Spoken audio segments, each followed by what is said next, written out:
l'écouter, sirote. Alors, il n'y a plus rien à leur lire. Ouais. Oui, c'est toujours la même chose. Sinon, une lettre du rabbi ou encore une lettre du rabbi. Hein? Non, ben, je sais pas. Ouais, pour leur rappeler toutes les erreurs qu'ils font, tous les affronts qu'ils font à leur rabbi. Ouais, parce qu'on a bien compris.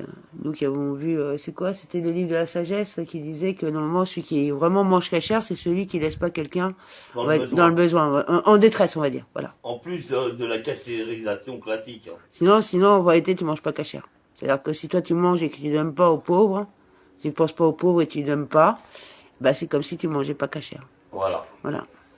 Bon bref, c'est une parenthèse. Et t'as beau acheter ta viande à 40 € le kilo, ça ne changera rien au problème. Voilà. Pour ceux qui pensent tout résoudre avec des sacrifices expiatoires, qui nous sont interdits tant qu'on n'a pas le temple, déjà, pour comprendre. Mais bon, après, chacun voit midi à sa porte, comme on dit. Ouais. Bon, allez. Ben oui. Alors, l'aide du rabbi, par la grâce de Dieu, 3 Tishri 5710. Je fais réponse à vos vœux. À l'occasion de Rosh Hashanah, quiconque accorde une bénédiction en reçoit une lui-même, dont l'intérêt dépasse le capital. Vous serez donc définitivement inscrit pour une bonne et une douce année dans tous les domaines. On peut retenir l'indication qui est ainsi donnée, surtout à Rosh Hashanah, selon le traité Horayot 12a 1. Il s'agit en effet du début et de la tête de l'année. Or, la tête porte en elle tous les membres du corps et leur distribue la vitalité. Il en est de même à Rosh Hashanah, comme l'explique longuement le début d'Intéresse Rosh. Et lorsque commence le Shabbat, 2, la sévérité disparaît et les Juifs sont couronnés d'âmes nouvelles, selon le Zohar, tome 2, page 135. Puisse Dieu faire que tout cela se dévoile à l'évidence durant toute l'année en un bien visible et tangible. Amen. En vous souhaitant de même qu'à tous les vôtres d'être définitivement inscrits pour une bonne année. Amen. Bon, c'est pas ça. Alors, prenez un autre chose, quelque chose de plus. Alors, lettre du Rabbi par la grâce de Dieu, 19 Sivan 5712.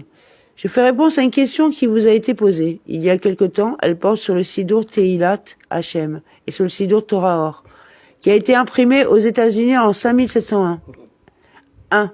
Et qui est également reproduit dans le calendrier de la Yeshiva Lubavitch. La bénédiction que l'on récite en allumant les bougies du Shabbat se termine par Nechel Shabbat Kodesh. 2. Vous demandez sur quelle base le mot Kodesh, 3, a été ajouté à ce texte. 4. Voici ma réponse. Je n'ai pour l'heure trouvé aucune réponse à cette interrogation. Mais il ne me semble pas que ce mot soit déterminant. Dans le texte de la bénédiction, et j'en veux pour preuve le fait qu'il est omis chaque fois qu'il risque de provoquer une interruption, comme l'indique le texte de la bénédiction pour le Shabbat et la fête. 5. En revanche, lorsque ce risque n'existe pas, on ajoute effectivement le mot Kodesh. C'est selon cette formulation que ma belle-mère, la rabbinite, récite la bénédiction. Il s'agit d'une tradition reçue des générations précédentes, vraisemblablement. Elle a toujours été dite ainsi dans la famille du rabbi.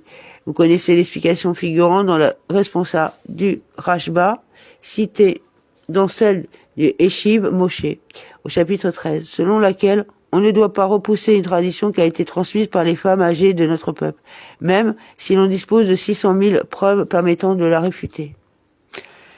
Vous vous interrogerez également sur la bénédiction de l'allumage des bougies, à Rosh Hashanah, qui est imprimée dans le Sidour, Nechel Yom HaZikaron. 6. Cette question, 7, me paraissait plus forte que la précédente, car il s'agit bien là d'une manière nouvelle de dire la bénédiction de l'allumage des bougies. 8. Il y a quelques années, j'ai interrogé mon beau-père, le rabbi, à ce propos, et il m'a dit que le rabbi Rachab, 9, en avait discuté avec le grand Rav, Rafa Lovitch, de Kremetch Choug. Ce dernier s'interrogeait à ce propos, mais le rabbi maintenait qu'il fallait effectivement conserver cette formulation, peut-être, pour se rapprocher de celle du Kiddush et de la Haftara. 10. Donc c'est qu'une coutume, c'est pas... Oui,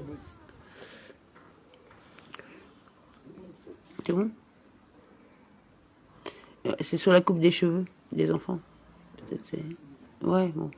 L'aide du Rabbi, par la grâce de Dieu, 1er Elul, 5722.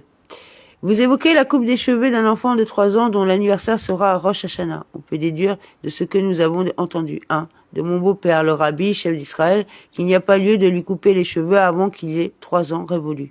Cette coupe sera donc effectuée après Rosh Hashanah et à proximité de ce jour. Bien entendu, en Terre Sainte, puisse-t-elle être restaurée et rebâtie. L'usage s'est répandu qu'elle ait eu lieu à Méron. 2. Vous vous y conformerez donc dans toute la mesure du possible. Amen. Oh, c'est bon, non?